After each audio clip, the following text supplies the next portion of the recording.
এই এভরিওয়ান, আশা করি সবাই অনেক ভালো আছেন। তো আমরা বাজারে যাচ্ছি, আর বাসা থেকে তো বেরই হওয়া যায় না, এত পরিমাণে ঠান্ডা।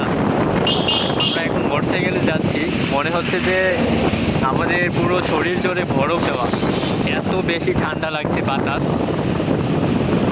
খুব ঠান্ডা, আর চারপাশে খুব কুয়াশা। লোকজনের সংখ্যাও খুবই কম, যাদের খুব প্রয়োজন তারা বাসা থেকে বের হচ্ছে, প্রয়োজন ছাড়া কেউ বাসা থেকে বের হচ্ছে না।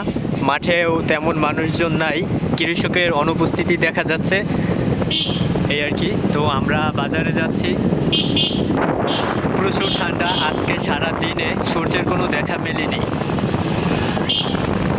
কোথাও কোনো সূর্যের দেখা মেলেনি। পুরো ঢাকার শহরে এরকমই ছিল, জানি না দেশের অন্যান্য জায়গায় কেমন ছিল আবহাওয়া, তবে ঢাকার শহরে কোনো সূর্যের দেখা পায়নি কেউ।